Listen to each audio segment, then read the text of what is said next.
musim pancaroba, BPBD Bogor siagakan perahu karet dan peralatan kebencanaan.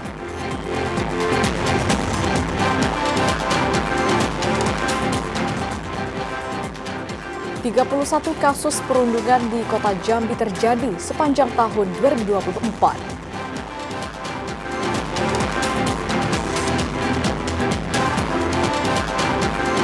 Puluhan personil Polres Rawamangun disiagakan untuk melakukan pengamanan tahapan dan masa kampanye.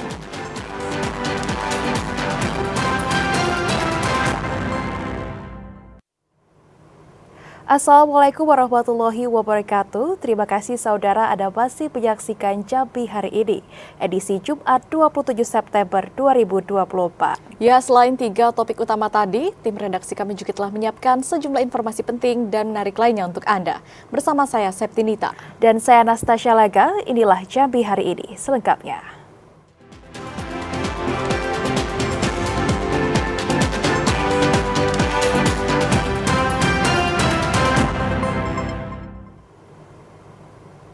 Memasuki musim pancaroba, BPBD Bungo menyiagakan perahu karet dan peralatan kebencanaan, khususnya untuk daerah yang dipetakan rawan banjir dan tanah longsor. BPBD Kabupaten Bungo melakukan sejumlah antisipasi termasuk memetakan dan menyiagakan personil. Kepala BPBD Bungo Zainadi mengatakan pihaknya sudah siap dalam menghadapi semua situasi yang terjadi. Dalam penanganan bencana, BPBD telah menyiagakan puluhan personil, tim relawan, serta bantuan sukarelawan dari masyarakat.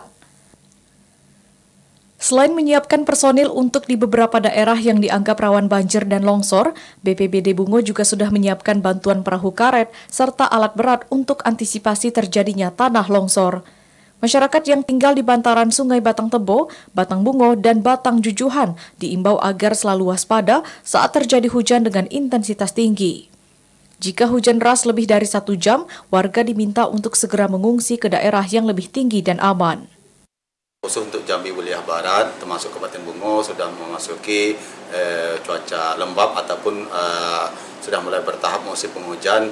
Tentunya kami sudah menyiapkan kalau seandainya terjadi banjir yang seperti tahun-tahun sebelumnya, kami sudah menyiapkan personil termasuk peralatannya, perahu. Selain menyiagakan puluhan personil, BPBD Bungo juga menyiapkan desa tangguh bencana, edukasi masyarakat yang daerahnya dianggap rawan bencana banjir dan tanah longsor untuk tetap waspada, karena menurut BMKG untuk Jambi wilayah barat sudah masuk peralihan musim panas ke musim hujan yang intensitas hujan cukup tinggi dengan disertai angin kencang. Muhriandi, TVRI Jambi melaporkan. Hujan dengan intensitas ringan hingga lebat terjadi di Kabupaten Muaro Jambi dalam 1 pekan terakhir. Masyarakat diimbau untuk waspada cuaca ekstrim selama pancaroba. Dan untuk mengetahui informasi selengkapnya, kami telah terhubung dengan kontributor TVRI Jambi Azam Afdan melaporkan langsung dari Kabupaten Muaro Jambi. Halo, selamat sore Azam. Bagaimana di Kabupaten Muaro Jambi saat ini? Apakah sudah berada pada musim hujan, Azam? Ya, pemirsa dan di studio, untuk wilayah Kabupaten Muaro Jambi pada 1 desrian belakang ini intensitas curah hujan berada pada sedang hingga lebat. Hujan yang terjadi berdasarkan koordinasi kami dengan BMKG Stasiun Klimatologi Jambi untuk curah hujan menyeluruh di 11 kecamatan di Kabupaten Muaro Jambi. Meskipun hujan telah menyeluruh mengguyuri wilayah Kabupaten Muaro Jambi, namun wilayah Kabupaten Muaro Jambi belum dinyatakan berada pada musim hujan. Artinya hingga di tanggal 27 hari ini wilayah Kabupaten Muaro Jambi masih pancaroba, yakni dari peralihan musim dari musim kemarau ke musim hujan. BMKG akan terus mengupdate kembali kapan wilayah Kabupaten Muaro Jambi akan berada pada musim hujan. Berdasarkan informasi yang kami terima, BMKG pada tanggal 1 Oktober akan datang akan mengeluarkan rilis untuk perkembangan musim di wilayah Kabupaten Muaro Jambi khususnya. Untuk hingga kini hujan terjadi di wilayah Kabupaten Muaro Jambi sering terjadi pada siang dan sore hari, dan itu terjadi secara menyeluruh. Ya, Mutiara. Baik Azam, kemudian dengan adanya peralihan musim ini, apa yang perlu diwaspadai oleh masyarakat, Azam? Ya, informasi yang kami terima bahwa masyarakat diminta untuk waspada terjadinya angin puting beliung, terutama di 3 desa di Kabupaten Muara Jambi yang termasuk rawan bencana angin puting beliung. Selain angin puting beliung, masyarakat juga patut diwaspadai, ya ini bencana longsor terutama di dataran tinggi yang ada di Kecamatan Sekernan. Kemudian kawasan dataran rendah diminta untuk waspada terhadap potensi bencana banjir karena intensitas curah hujan yang tinggi. Selain daerah dataran rendah, wilayah di pelantaran Sungai Batanghari juga diminta untuk meningkatkan kewaspadaan pada saat hujan mengguyuri wilayah Muara Jambi, terutama pada malam hari, karena potensi air akan meningkat apabila hujan di wilayah Muara Jambi sangat lebat, karena air yang mengalir merupakan air dari bagian hulu juga. Selain itu, pemerintah juga diminta untuk siap siaga terjadinya bencana hidrometeorologi, artinya apabila masyarakat terdampak terutama di wilayah yang rawan terjadinya bencana, baik itu angin puting beliung, banjir, dan longsor, untuk siap siaga dalam menghadapi bencana hidrometeorologi di musim pancaroba ini. Sementara untuk Karhutla sendiri, berdasarkan informasi yang kami terima dari Kalaksa BPBD Muara Jambi, pada peralihan musim ini terjadi penurunan titik hotspot di wilayah Muara Jambi. Dalam 1 pekan ini tidak lagi ditemukan titik api maupun hotspot di wilayah Muara Jambi yang pada sebelum peralihan musim lalu yang terpantau begitu banyak, dalam 1 hari mencapai 10 titik hotspot yang terpantau. Namun selama peralihan musim, terutama di 1 pekan belakangan tadi, untuk titik hotspot tidak terdeteksi lagi di wilayah Muara Jambi. Artinya hujan yang mengguyuri wilayah Muara Jambi sudah membasahi tanah maupun lahan gambut yang pada musim kemarau lalu terbakar. Ya, kembali ke studio Mutiara. Baik, terima kasih Azam atas laporan Anda. Selamat sore dan selamat bertugas kembali.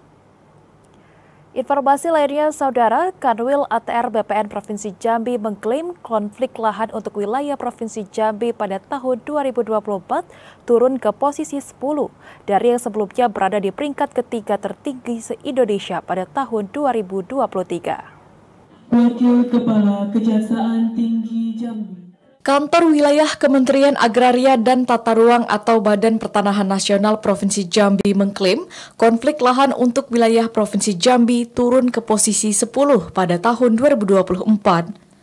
Sebelumnya, Provinsi Jambi menduduki peringkat ketiga tertinggi se-Indonesia pada tahun 2023.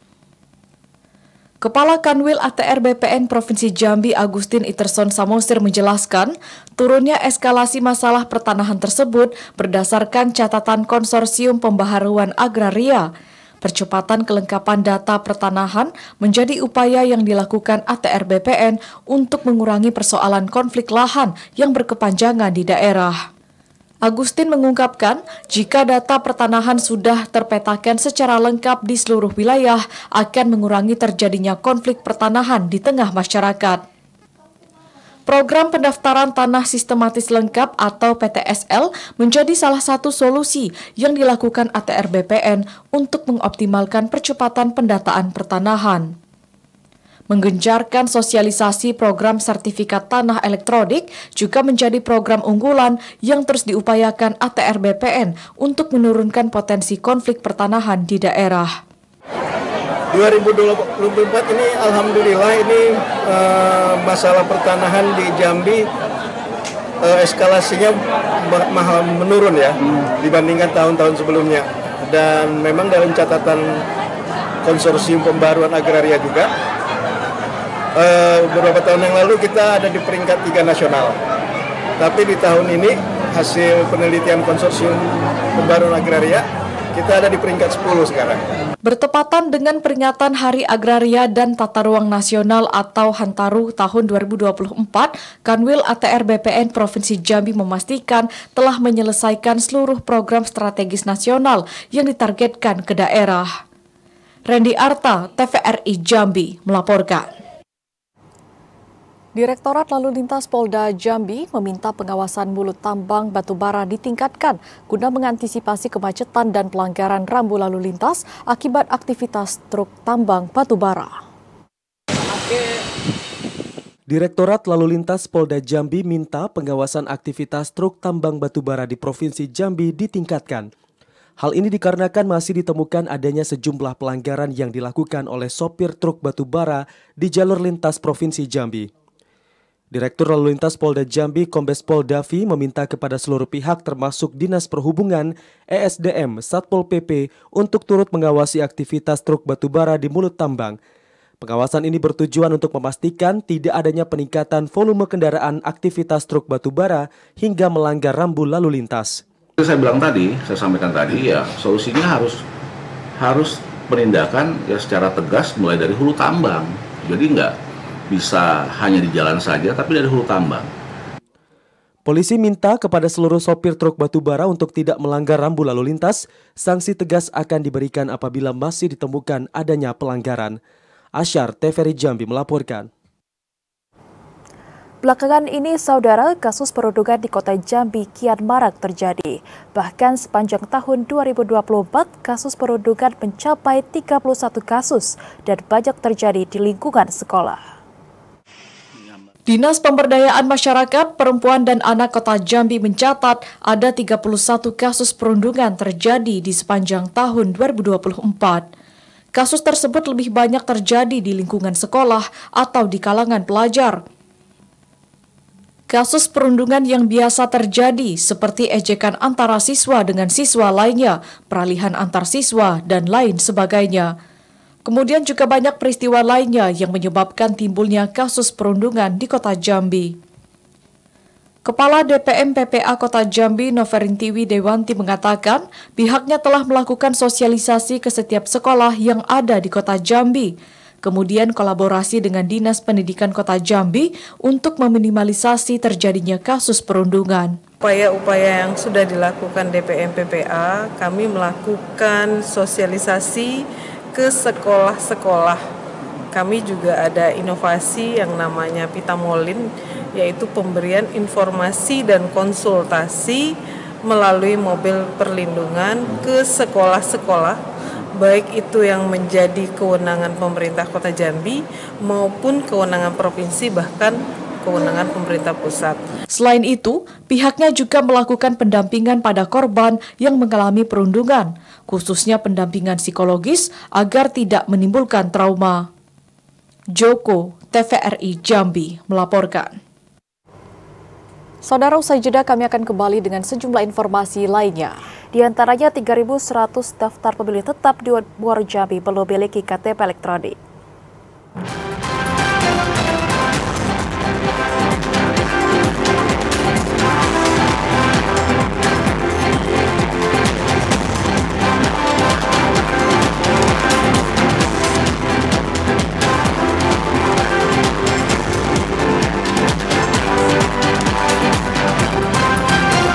Terima kasih saudara, Anda masih bersama kami dalam segmen Menuju Pilkada 2024. Bawaslu meminta pasangan calon peserta Pilkada Serentak 2024 untuk mematuhi peraturan selama masa kampanye sehingga tidak ada pelanggaran yang dapat menghambat proses berjalannya Pilkada Serentak 2024. Tahapan kampanye terbuka dimulai sejak 25 September hingga 23 November mendatang. Pada tahapan ini, masing-masing pasangan calon baik untuk gubernur dan wakil gubernur, wali kota dan wakil wali kota, serta bupati dan wakil bupati diminta untuk melakukan kampanye sesuai dengan aturan yang berlaku. Tidak hanya itu, paslon juga harus mengetahui hal-hal apa saja yang tidak diperbolehkan dalam masa kampanye. Bawaslu Provinsi Jambi akan melakukan rakor bersama seluruh penghubung pasangan calon untuk mensosialisasikan rambu-rambu kampanye baik berupa larangan, administratif, hingga potensi tindak pidana. Di sisi lain, Wain Arifin mengklaim bahwa sebelumnya telah menyampaikan surat imbauan kepada masing-masing paslon terkait rambu-rambu selama masa kampanye. Ketua Bawaslu Provinsi Jambi Wain Arifin berharap pada proses kampanye tidak ditemukan pelanggaran-pelanggaran yang menghambat proses berjalannya Pilkada Serentak 2024. Melaksanakan kegiatan pengambilan tahapan yang diatur dalam peraturan KPU hari ini tanggal 23 September 2024 dengan bulan selanjutnya mulai tanggal 25 September akan dilaksanakan kegiatan masa kampanye bagi seluruh pasangan calon baik pilgub maupun pilkada kabupaten kota. Sejumlah larangan kampanye yang harus dipatuhi peserta Pilkada 2024 diantaranya dilarang menghina seseorang, agama, suku, ras, golongan, calon gubernur, calon wakil gubernur, calon bupati, calon wakil bupati, calon wali kota, calon wakil wali kota, dan atau partai politik. Yogi Ramadhani, TVRI Jambi, melaporkan. Pemerintah Kota Jambi minta pasangan calon, simpatisan, dan pendukung paslon menjaga kondusivitas selama masa kampanye, termasuk pemasangan APK yang dapat mengganggu estetika dan pelayanan masyarakat. Pemerintah Kota Jambi meminta pasangan calon kepala daerah, tim sukses, simpatisan, dan pendukung paslon agar menjaga ketertiban dan kondusivitas selama masa kampanye, termasuk pemasangan alat peraga kampanye yang dapat mengganggu kenyamanan dan pelayanan masyarakat. Alat peraga kampanye tidak boleh dipasang di tempat yang dilarang, khususnya area perkantoran dan tempat pelayanan masyarakat. PJ Wali Kota Jambi Sri Purwaningsih mengatakan, Pilkada Serentak 2024 menjadi momentum untuk meningkatkan kedewasaan dan kematangan serta kebesaran hati, sehingga Kota Jambi tetap kondusif selama masa kampanye yang dilakukan hingga 23 November mendatang. Saya sampaikan pesan saya ada beberapa, termasuk salah satunya itu, ya, ini kan pasti saat kampanye ini akan memasang alat-alat peraga. Saya sampaikan tadi untuk jaga supaya tidak mengganggu estetika Kota Jambi. Jaga supaya tidak mengganggu pelayanan publik di Kota Jambi. Paslon dan pendukung paslon agar melakukan kampanye yang santun, damai, dan tidak menyebar hoaks. Joko, TVRI Jambi, melaporkan. Puluhan personel Polres Sarolangun telah disiagakan untuk melakukan pengamanan tahapan dan masa kampanye, termasuk pengamanan melekat bagi pasangan calon peserta Pilkada 2024. Puluhan anggota Polres Sarolangun yang terlibat operasi Mantap Praja sudah disiagakan untuk melakukan pengamanan tahapan dan masa kampanye pemilihan kepala daerah serentak tahun 2024. Kapolres Sarolangun AKBP Budi Prasetya mengatakan, sesuai dengan tupoksi, pihaknya siap melaksanakan segala rangkaian pilkada hingga ke tahapan pelantikan untuk memastikan situasi aman dan kondusif. Pihaknya telah menerbitkan surat perintah pelaksanaan Operasi Mantap Praja kepada para personil untuk melakukan pengamanan masa kampanye, serta melakukan pengamanan kantor KPUD Sarolangun dan Komisioner KPUD termasuk pasangan calon dengan pengamanan yang melekat. Tahapan kampanye ini akan lebih banyak personilnya dan pengamanannya itu pun tergantung dari zona kampanyenya. Di mana ada kampanye di situ pasti ada kepolisian yang mengamani. Polres Sarolangun mengimbau seluruh pasangan calon, partai politik, tim sukses, serta simpatisan untuk mematuhi seluruh aturan agar terciptanya Kamtipmas yang aman, damai, serta sejuk selama masa kampanye. Edi Kusnadi, TVRI Jambi melaporkan. Penjabat Bupati Sarolangun Bahri mengajak seluruh elemen masyarakat serta seluruh pasangan calon dan partai politik pengusung peserta pilkada untuk berpartisipasi dalam menciptakan suasana aman, damai, serta kondusif. Tahapan masa kampanye merupakan momen penting dalam pelaksanaan pilkada karena semua pasangan calon akan berkeliling dan mengumpulkan orang banyak untuk menyampaikan visi dan misi. Penjabat Bupati Sarolangun Bahri mengatakan pemilihan Bupati dan Wakil Bupati Sarolangun bisa berjalan dengan baik jika seluruh pihak yang terlibat di dalamnya dapat melaksanakan tugas dengan baik dan berkoordinasi serta kerjasama secara harmonis.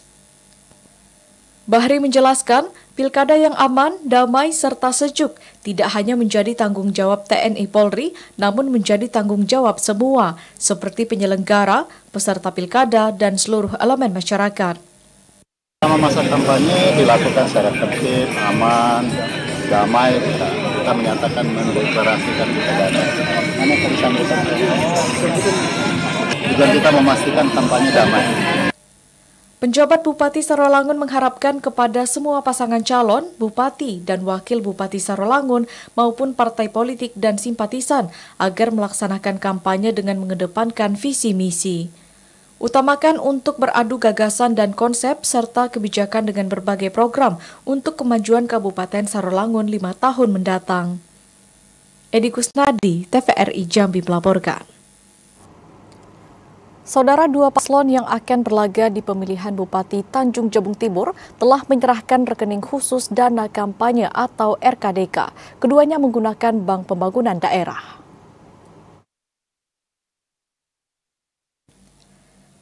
Dua pasangan calon telah menyelesaikan laporan awal dana kampanye atau LADK dan menyerahkannya kepada Komisi Pemilihan Umum Kabupaten Tanjung Jabung Timur. Penyerahan ini dilakukan sekaligus melaporkan rekening khusus dana kampanye atau RKDK. Hingga batas akhir pelaporan pada 24 September 2024 pukul 23:59 waktu Indonesia Barat, semua pasangan calon telah memenuhi kewajiban ini sesuai dengan ketentuan dalam Peraturan Komisi Pemilihan Umum Nomor 14 Tahun 2024. Komisioner KPU Kabupaten Tanjung Jabung Timur Nurwan Syah mengatakan, setiap pasangan calon akan mulai mencatat setiap penerimaan dan pengeluaran dana kampanye mereka selama masa kampanye berlangsung. Pembukuan tersebut wajib dilakukan dengan cermat agar seluruh proses berjalan sesuai dengan peraturan. Nurwan Syah menambahkan, sumber dana kampanye bagi pasangan calon dapat berasal dari partai politik pengusul, dari pasangan calon itu sendiri, atau dari pihak lain selama tidak melanggar ketentuan hukum. Untuk sumbangan dari perseorangan, batas maksimal yang dapat diterima adalah Rp75 juta secara akumulatif selama masa kampanye. Sedangkan untuk sumbangan dari badan hukum swasta, batasannya adalah Rp750 juta. Untuk tertib administrasi terkait pada saat pelaksanaan kampanye ini kan diatur di regulasi juga bahwa pasangan calon itu masing-masing mempunyai rekening khusus dana kampanye dan melaporkan untuk tertib administrasinya. Pelaporan dana kampanye ini sangat penting bagi transparansi pemilu.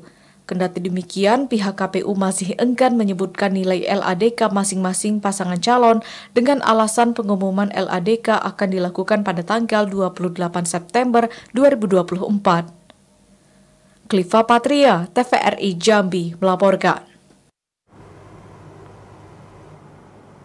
Sementara itu, Saudara, Bawaslu Baru Jambi menemukan 3.000 lebih pemilih yang ditetapkan sebagai daftar pemilih tetap, belum memiliki KTP elektronik. Bawaslu meminta KPU segera menyelesaikan persoalan tersebut sebelum pemungutan suara 27 November 2024. Badan Pengawas Pemilihan Umum Kabupaten Muaro Jambi menemukan 3.100 pemilih dari 317.746 pemilih yang masuk dalam DPT, namun belum memiliki kartu tanda penduduk elektronik. Divisi Hukum Pencegahan Parmas dan Humas Bawaslu Asnawi mengatakan, temuan ribuan pemilih tersebut hasil pencermatan yang dilakukan Bawaslu terhadap berita acara rapat pleno DPT 11 kecamatan. Meski sudah terdaftar dalam DPT, mereka baru mendapatkan KTP saat usianya sudah genap 17 tahun. Bawaslu mendorong KPU agar berkoordinasi dengan Dinas Dukcapil untuk menyelesaikan temuan 3.000 lebih pemilih yang belum memiliki KTP elektronik. Juga melalui komunikasi langsung kepada pihak Kadis Dukcapil dan juga KPU untuk segera melaksanakan perekaman ataupun kegiatan yang bersifatnya seperti jemput bola, yang mana agar masyarakat yang belum memiliki KTP itu untuk segera merekam KTP. Asnawi menegaskan pada pilkada sebelumnya, di Kabupaten Muaro Jambi ada sekitar 10 tempat pemungutan suara yang melaksanakan pemungutan suara ulang. Pelaksanaan PSU disebabkan adanya pemilih yang belum memiliki KTP elektronik yang menggunakan hak pilihnya di TPS.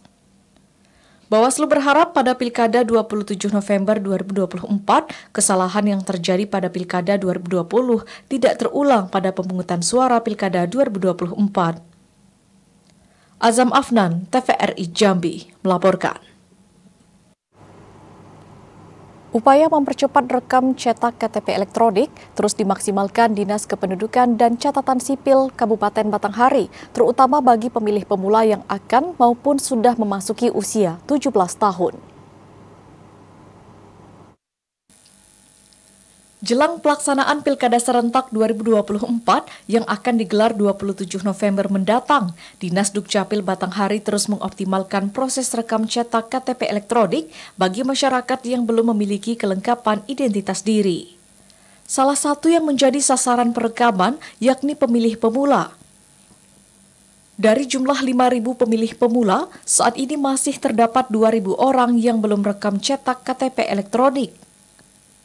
Kepala Dinas Dukcapil Batanghari Refilizer mengatakan, untuk memenuhi sasaran tersebut, pihaknya melakukan upaya perekaman secara terjadwal dengan mendatangi satuan pendidikan tingkat SMA sederajat yang tersebar di 8 kecamatan.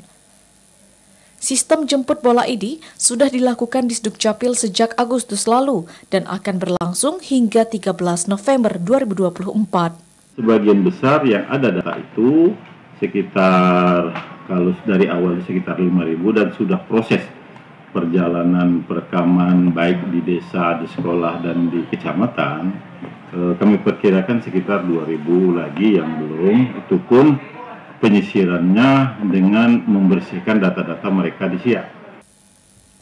Untuk memenuhi kebutuhan rekam cetak, Disdukcapil Batanghari telah menyediakan 2.500 lebih belangko khusus bagi siswa yang baru akan menginjak usia 17 maupun telah berusia 17 tahun ke atas. Ade Juniawan, TVRI Jambi, melaporkan. Dinas Dukcapil Kota Jambi mendapat tambahan 2.000 belangko KTP elektronik. Namun jumlah tersebut masih kurang untuk memenuhi kebutuhan pelayanan masyarakat hingga pelaksanaan Pilkada Serentak 2024. Dinas Kependudukan dan Pencatatan Sipil Disdukcapil Kota Jambi baru saja menerima 2.000 belangko KTP elektronik dari pemerintah Provinsi Jambi. Sebelumnya, persediaan belangko KTP di Kota Jambi hanya 400 hingga 700 keping. Kepala Dinas Dukcapil Kota Jambi Nirwan Ilyas mengatakan, meski telah mendapatkan tambahan, namun jumlah tersebut masih kurang untuk memenuhi kebutuhan pelayanan di Dinas Dukcapil Kota Jambi hingga pelaksanaan Pilkada Serentak 2024 mendatang. Jika persediaan belangko mulai menipis, Disdukcapil Kota Jambi akan meminta bantuan ke pemerintah pusat. Saat ini kemarin kan terakhir 450 itu dikasih lagi kemarin sore 2000 dari provinsi kan, jadi kondisi belangko sekarang sekitar 2000-an lah di hari ini. Kalau untuk pakai hari ini sekitar 300-400 2000. Itu cukup Bang sampai bulan 11 nanti Bang untuk? Nah, itu hanya cukup untuk sekitar seminggu 2 minggu lah. Nanti kalau habis kita minta lagi di pusat. Dinas Dukcapil Kota Jambi terus mengejar target perekaman KTP pada pemilih pemula, sehingga belangko KTP elektronik harus tercukupi dengan baik. Joko, TVRI Jambi, melaporkan. Pendaftaran pengawas TPS tinggal 1 hari lagi. Badan Pengawas Pemilu Kabupaten Merangin mengimbau masyarakat yang berminat mengambil bagian menjadi penyelenggara pemilu segera mendaftarkan diri.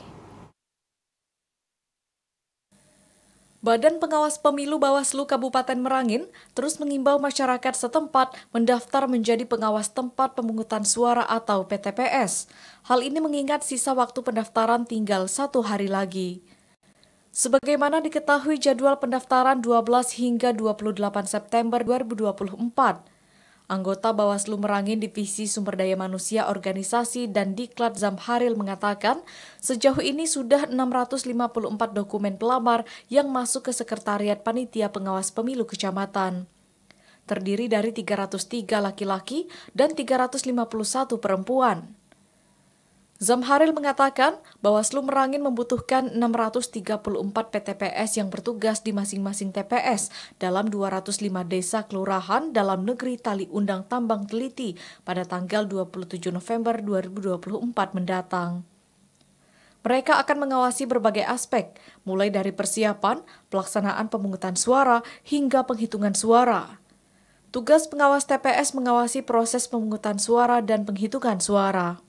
Bawaslu Merangin membutuhkan pengawas TPS sebanyak 1 orang untuk setiap TPS. Dan jumlah TPS yang ditetapkan oleh KPU Kabupaten Merangin sebanyak 634 TPS. Artinya Bawaslu Merangin membutuhkan pengawas TPS sebanyak 634 orang. Proses seleksi PTPS akan meliputi tahapan administrasi yang pengumumannya direncanakan pada 11 Oktober mendatang. Tahap wawancara akan dilaksanakan dari tanggal 12 hingga 22 Oktober dengan pengumuman calon terpilih dijadwalkan pada 23 Oktober, serta pelantikan PTPS direncanakan pada 3-4 November 2024. Dalam proses pembentukan pengawas TPS dilakukan secara transparan dan dengan akuntabilitas yang dapat dipertanggungjawabkan. Zamharil meminta kepada seluruh Panwaslu-Cam untuk melakukan seluruh tahapan pembentukan pengawas TPS sebagaimana ketentuan yang ada. Ramadan Cerbitakasa, TVRI Jambi melaporkan. PJS Gubernur Jambi Sudirman menutup secara resmi kegiatan MTQ ke-53 tingkat Provinsi Jambi di Kabupaten Kerinci. Informasi selengkapnya akan kami hadirkan usai jeda. Sesaat lagi tetaplah bersama kami.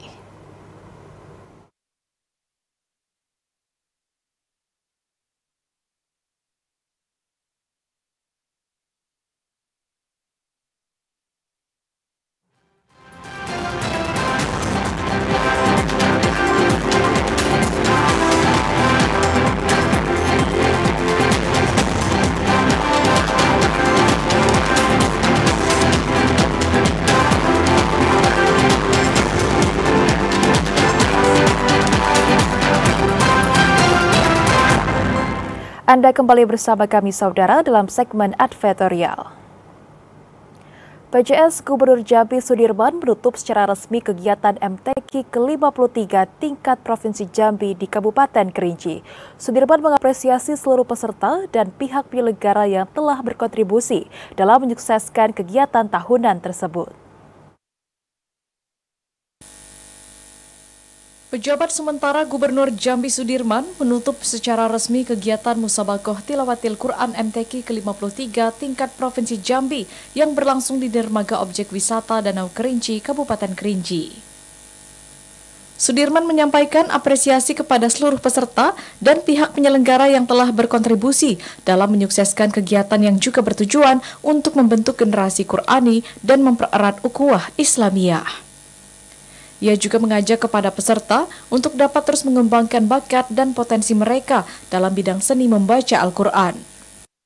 Musabakoh Tilawatil Quran yang diselenggarakan di setiap tingkatan kelompok masyarakat merupakan bagian dari upaya pembangunan di bidang keagamaan untuk mewujudkan SDM berkualitas. Selain sebagai sarana syiar Islam, MTQ juga menjadi sarana mendorong generasi muda untuk meningkatkan kualitas bacaan, hafalan, serta pemahaman Al-Quran. Sementara itu, penjabat Bupati Ashraf mengatakan, selaku tuan rumah, Pemkab Kerinci merasa bangga dapat menyelenggarakan MTQ ke-53 tingkat Provinsi Jambi. Kegiatan ini tidak hanya meningkatkan semangat religius, namun juga menjadi ajang untuk mempromosikan potensi budaya dan wisata daerah Kabupaten Kerinci.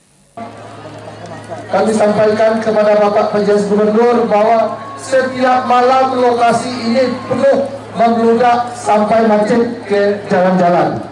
Inilah bentuk antusiasnya masyarakat Kabupaten Kerinci menyambut perhelatan pelaksanaan MTQ yang ke-53 tahun 2024.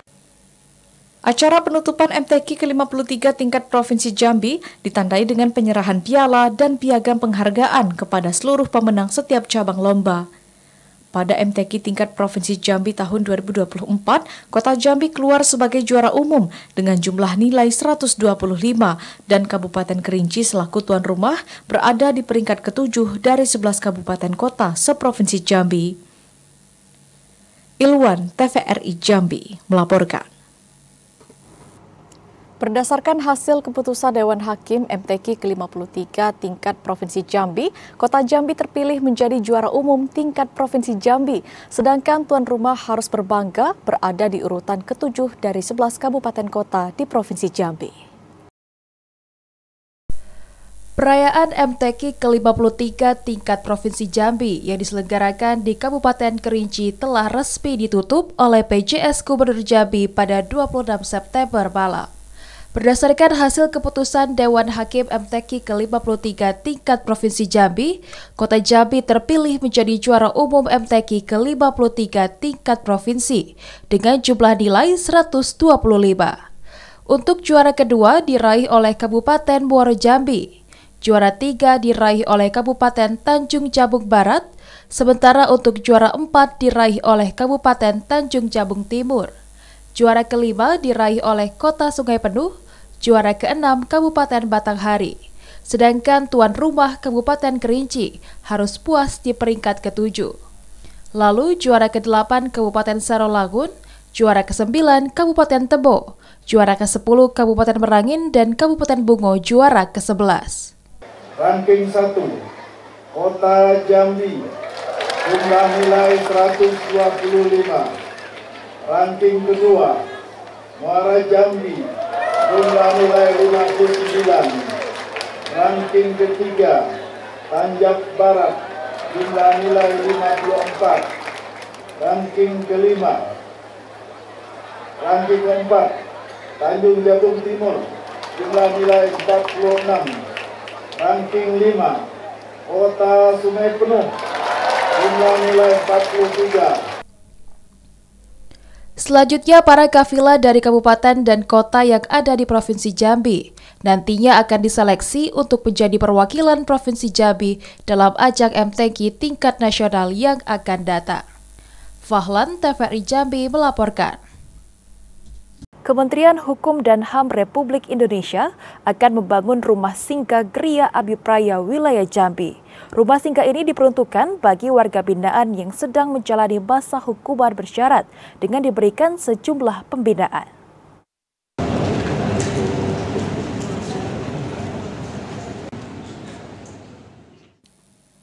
Direktur Pembimbingan Kemasyarakatan dan Upaya Keadilan Restoratif Pemasyarakatan Kementerian Hukum dan HAM Republik Indonesia bersama Kepala Kantor Wilayah Kementerian Hukum dan HAM Jambi menggelar rapat koordinasi pembentukan rumah singgah Gria Abipraya wilayah Jambi.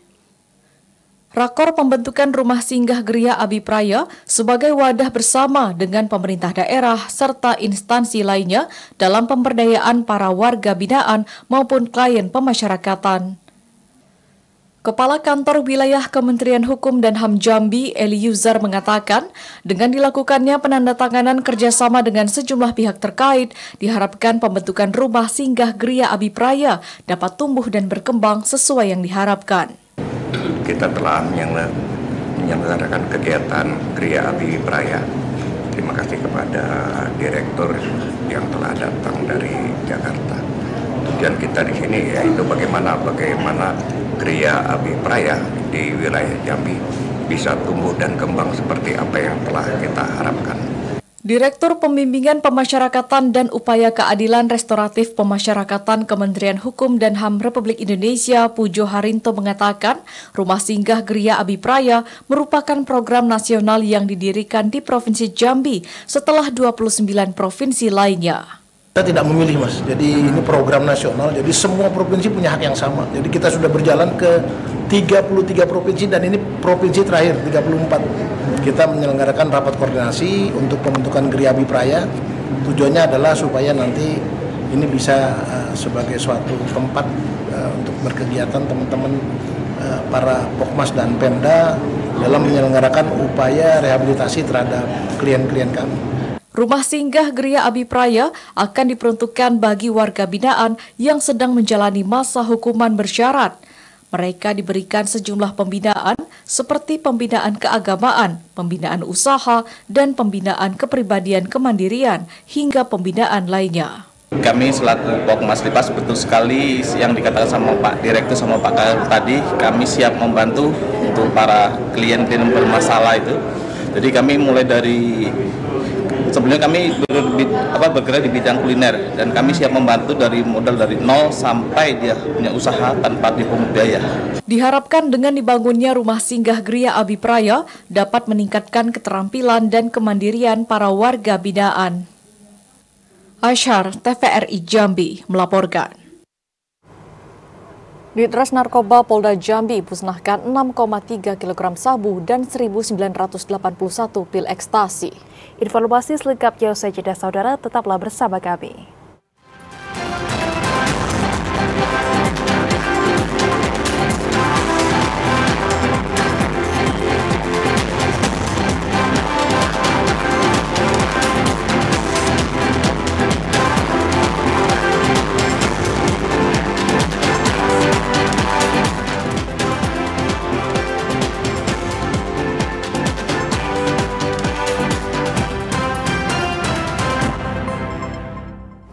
Terima kasih saudara, Anda masih bersama kami di Jambi hari ini.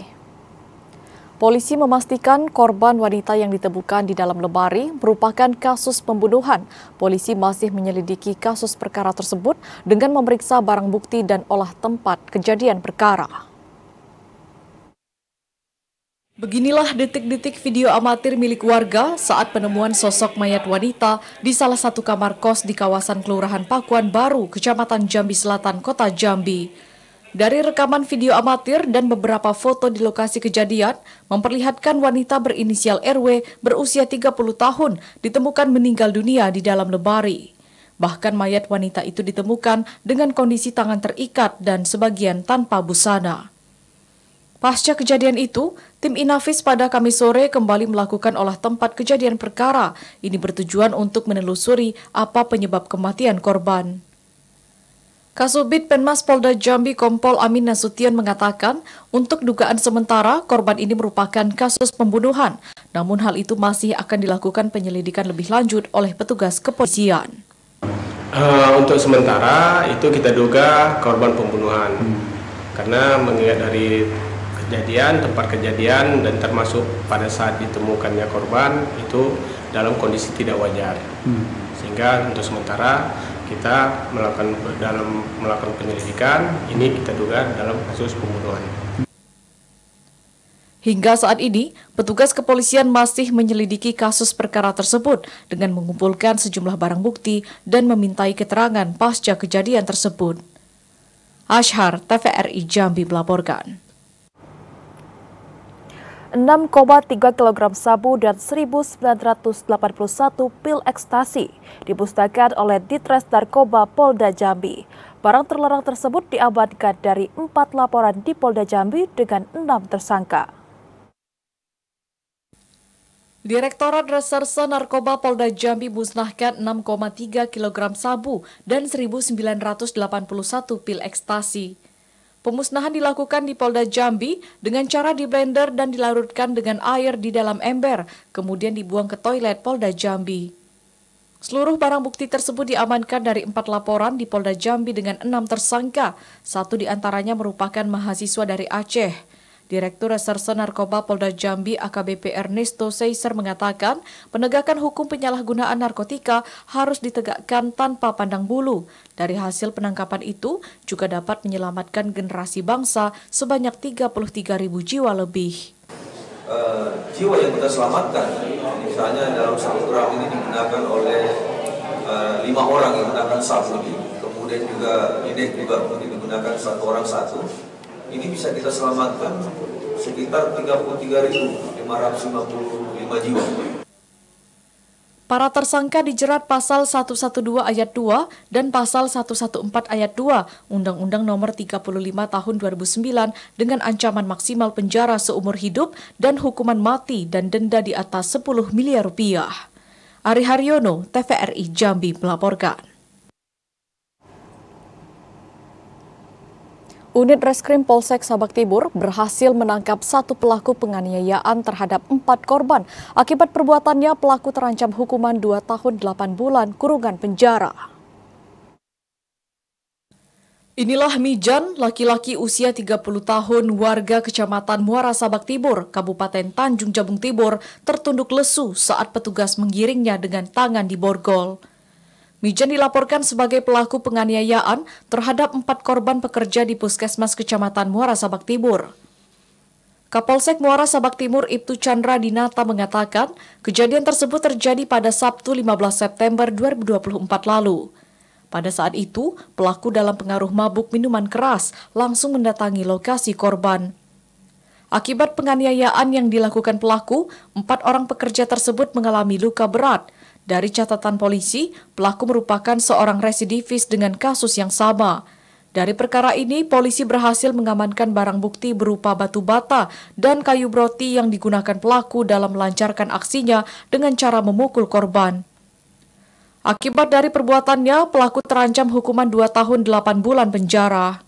Kalau korban ada yang luka di kepala, kemudian di pelipis mata, dan juga ada yang di tangan. Ada juga. Polisi berharap kejadian tersebut tidak akan terulang lagi di kemudian hari. Masyarakat diminta untuk segera melapor jika terdapat gangguan Kamtibmas di lingkungan tempat tinggal. Kliva Patria, TVRI Jambi melaporkan. Sementara itu, saudara, seorang warga Teluk Kendali tewas usai menabrak truk Fuso yang mogok di pinggir jalan. Kondisi jalan tanpa lampu penerangan dan tanda peringatan diduga menjadi penyebab kecelakaan. Insiden kecelakaan terjadi di kawasan Jalan Lintas Muaro Jambi, Tanjung Jabung Timur di Desa Danau Lamo, Kecamatan Marosebo, Kabupaten Muaro Jambi pada Kamis malam. Seorang pengendara sepeda motor bernama Hilman, warga Buluran Kota Jambi, tewas dalam insiden naas tersebut. Insiden tersebut terjadi saat Hilman dari arah Tanjung Jabung Timur menuju Candi Muaro Jambi. Namun setibanya di lokasi, Hilman menabrak truk Fuso yang terparkir mogok selama 2 hari. Dalam insiden tersebut, Hilman langsung menghembuskan nafas terakhir setelah kepalanya terbentur bak hingga terjatuh di kolong truk Fuso tersebut. Menurut warga, diduga minimnya penerangan, tanda peringatan hingga area jalan pasca tikungan membuat Hilman tidak menyadari keberadaan truk Fuso tersebut. Ya gimana nih Pak, kronologisnya Pak? Itu udah ada dendam Pak, tidak ada yang lihat. Emang kalau sebenarnya posisi truk ini emang udah berapa hari Pak? Udah 2 hari Pak. 2 hari, mogok di sini Pak ya? Mogok di sini. Oh. Korban langsung dievakuasi polisi. Polisi juga melakukan olah TKP dan akan memeriksa pemilik truk Fuso tersebut. Ari Haryono, TVRI Jambi melaporkan. Dengan permodalkan kreativitas, para pelajar di SMA Negeri 5 Kota Jambi berhasil merubah barang bekas menjadi sebuah karya yang memiliki nilai jual. Meski baru diresmikan, namun barang bekas itu diubah menjadi hiasan di papan ucapan dan dapat dipesan oleh masyarakat. Dengan bermodalkan gunting, perekat, jarum, hingga sejumlah plastik bekas, para pelajar di SMA Negeri 5 Kota Jambi berhasil merubah sampah plastik menjadi barang yang memiliki nilai jual. Sampah plastik itu diolah para pelajar menjadi sebuah bunga yang nantinya akan digunakan untuk menghias papan ucapan. Guru Prakarya Kewirausahaan SMA Negeri 5 Kota Jambi Uli mengatakan, bermula dari ide untuk mengurangi jumlah sampah plastik di Kota Jambi, akhirnya muncul pembuatan papan ucapan menggunakan bunga plastik. Sampah plastik yang sebelumnya sulit untuk dikelola dan akhirnya bisa didaur ulang menjadi barang yang berguna. Kedepannya pihak sekolah menerima pembelian plastik bekas dari masyarakat dengan catatan memiliki warna cerah dan telah dibersihkan. Bagaimana memanfaatkan kresek-kresek bekas itu untuk dijadikan karya yang bisa menghasilkan cuan, menghasilkan uang bagi sekolah ini gitu. Jadi ini konsep sebenarnya dari kresek bekas. Nah, di sini kami juga menerima masyarakat yang ingin menjual kresek bekas dengan syarat warnanya harus cerah, harus sudah dicuci bersih dan dikeringkan dengan harga Rp5.000 1 kilogram. Sementara itu, kegiatan pembuatan kreativitas papan ucapan ini bertujuan untuk meningkatkan ilmu kreativitas para pelajar, namun tidak mengganggu aktivitas belajar mengajar. Bagi siswa-siswi SMA Negeri 5 Kota Jambi, ilmu kreativitas pembuatan papan bunga dengan berbahan plastik sangat bermanfaat. Bagus sih supaya lingkungan di masyarakat tuh bisa berkurang karena plastik-plastik, karena bisa diolah jadi papan bunga seperti ini. Kalau buatnya sulit dong? Enggak sih, soalnya yang kalau susah tuh untuk ngerapiin tatanya, soalnya biar rapi kan, supaya sebentuk huruf-hurufnya, itu sih yang sulitnya. Sementara itu, pihak sekolah turut menerima pesanan dari masyarakat yang ingin memesan jasa papan ucapan dari SMA Negeri 5 Kota Jambi dengan harga satu papan ucapan senilai Rp100.000. Nantinya uang hasil penyewaan itu akan diberikan kepada siswa yang membuat dan sebagian akan digunakan untuk kegiatan OSIS di sekolah. Ashar, TVRI Jambi, melaporkan. Dan saudara, informasi tadi sekaligus menutup perjumpaan kita di Jambi hari ini. Terima kasih atas perhatian dan kebersamaan Anda. Akhirnya saya Septinita. Dan saya Anastasia Legal bersama seluruh kerabat kerja yang bertugas pamit undur diri. Wassalamualaikum warahmatullahi wabarakatuh dan sampai jumpa.